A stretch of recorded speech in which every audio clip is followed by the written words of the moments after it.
Hey guys, Hijinx here, and I'm back with another video, and this video is about Dead by Daylight. We'll be talking about how you can improve your game as a survivor, and hopefully making you a more well-rounded survivor player. If you guys would like to see a video where I talk about how you guys can improve your killer gameplay, feel free to let me know down below. I used to play a lot of Survivor, actually. In fact, I used to exclusively play Survivor until I started playing Killer. One of my friends kind of introduced me, One Nutman and actually Dark. They introduced me to playing more Killer. Like, hey, look, just try out some Killer and see how you like it. And after playing some more Killer, I got into that. But I'm going to be taking these tips from when I used to play a lot of Survivor, from other people I see play a lot of Survivor. There's a lot of great YouTubers that I watch that play a lot of Dead by Daylight, or even just like comparing it to some of my friends who are newer to the game that I watched their gameplay and saw some common mistakes that I've seen happen a ton of times when I watch these YouTubers play and they play with people from other ranks that are like newer to the game maybe. There's these common mistakes that if these things were to change would greatly improve your gameplay. So, without further ado, guys, let's hop in this video. Let's talk about how we can improve our gameplay as Survivor. And then, as a side note, if there are any points that you also would like to add on, maybe there's something I missed that I didn't find too important. We won't be going throughout all this. We're going to try to make this video not quite over 10 minutes. We're going to try to keep this under 10 minutes for you guys. Something nice and concise and fun to listen to on your way to school or work or wherever you're headed. But if there are other things that you think are big points that you would like me to mention, let me know. We can do another version of this, and I can even make another video a little bit more in depth about what you can do as a survivor or to improve. So without further ado, guys, let's hop into the video.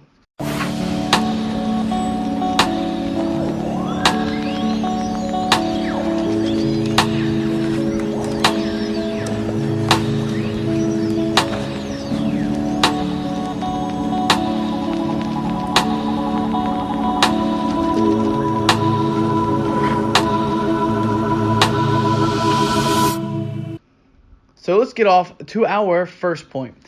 Our first point as survivors, something I see happen all the time with brand new players, is that they discover the run button and they hold it down.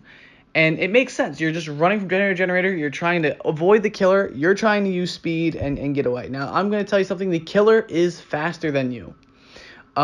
You running doesn't really benefit you too much because it leaves a trail. Yes, it might get you from this generator to that generator quicker, but when you finish this generator, or whatever reason you're leaving this generator for, usually because you messed up the generator or you finished it, the killer is now notified, comes to that generator, and now you've run to a new generator, and that killer has now got your scent.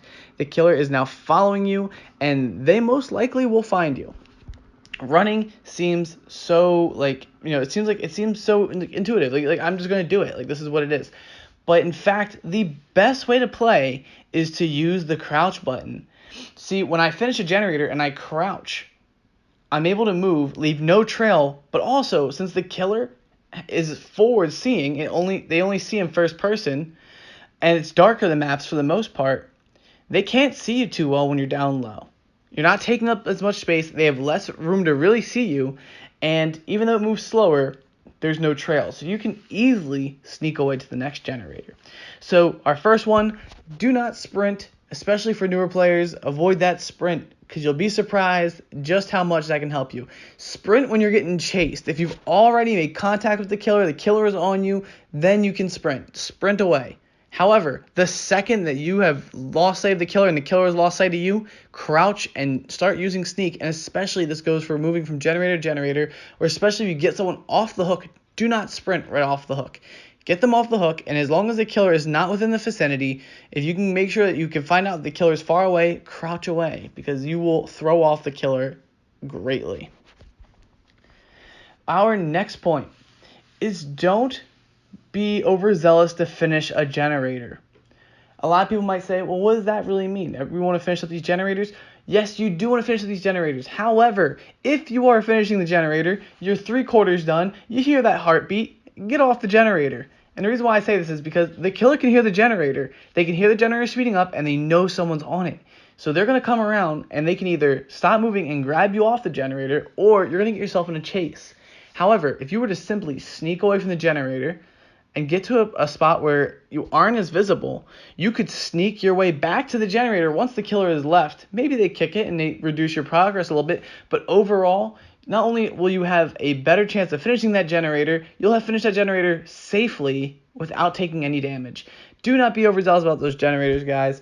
And on the same note, I know I do this all the time. If you watch my gameplay, you see me do this all the time. It's a common mistake I do. It's instinctual. But if you're not in the habit of doing this, then keep up with it. If you're already in the habit of doing it, try to break this habit. Do not use that toolbox to finish the first generator. I know it pressures the killer. However, if you wait, and let's just say all 4 survivors are using the toolbox, when the killer is like kind of getting pressure, you got 2 generators down, there's 3 left. If all 4 of you use your toolbox at that moment and kill out those 3 really quick, that will scare the killer that much more, put that much more pressure, and cause misplays on the killer's behalf to happen a lot more frequently. Save those toolboxes till you're on your final gens. Trust me, it just might help you, especially when you get in a generator battle when, let's say that a doctor, for say, lets you get all the generators besides just the 2 or 3 near this one specific area, and that doctor is now patrolling that area. That toolbox could be what gets that generator done in just the amount of time for you to get out of there and open that exit before the doctor can come and break that generator down and mess up your play.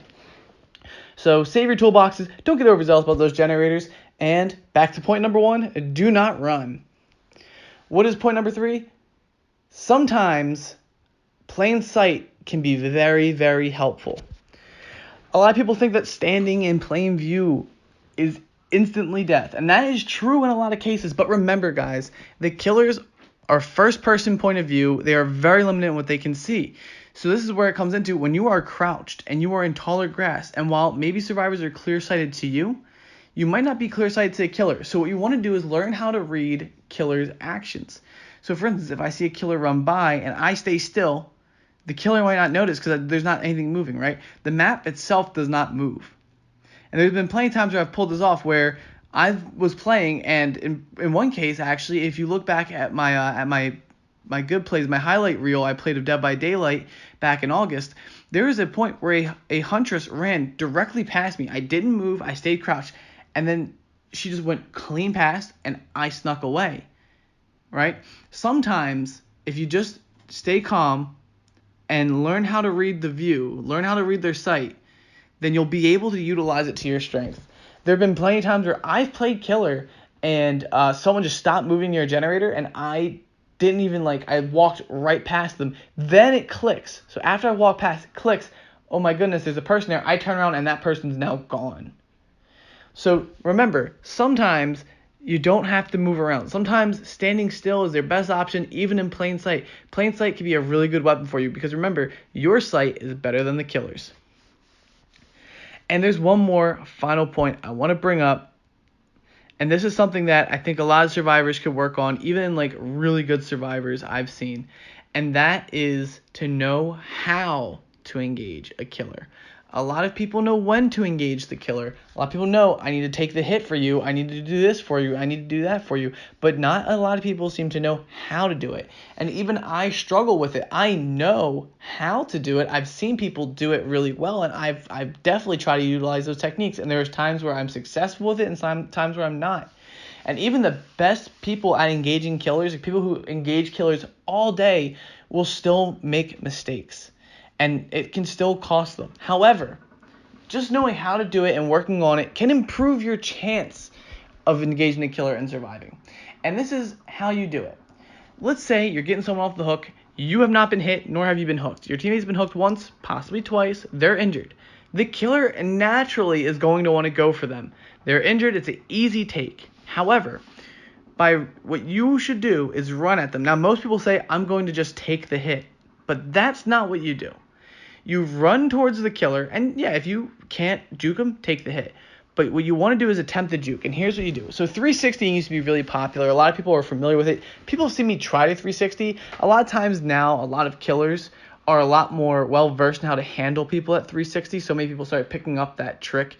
That 360 became a little bit easier to counterplay, and that's just holding down the attack button and releasing it the second you can finish up the spin, right?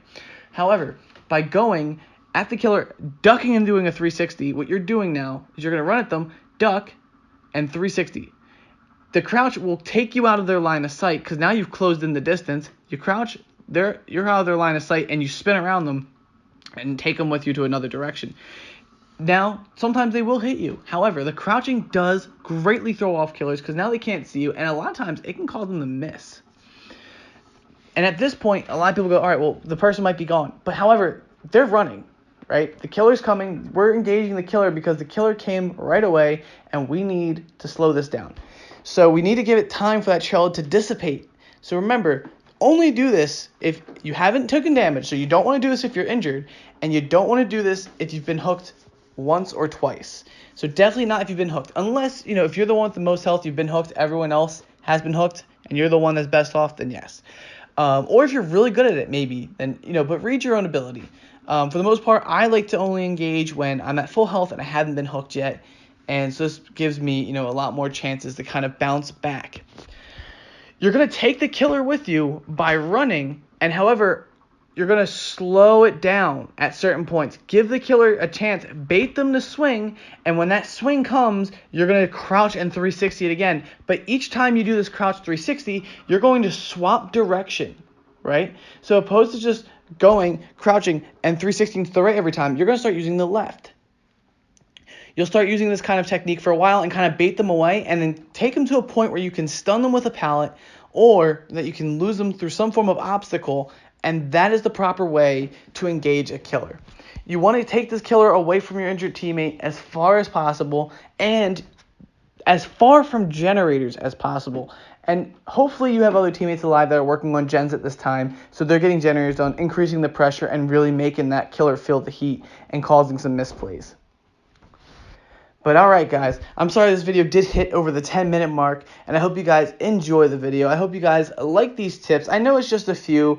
I didn't want to get too carried away. If you guys are interested in hearing some more tips, some more tricks, and some more ways you could possibly improve in Dead by Daylight, and these are tips that I also take to myself, and if you even have tips that I could use, feel free to let me know down below. Like the video if you like the video, dislike if you don't, and if you dislike it, just let me know why. I'd be interested in hearing how I can improve as a content creator, as a video maker, or streamer, and I hope to see you guys all in the next live stream. Have a great day, guys. Peace.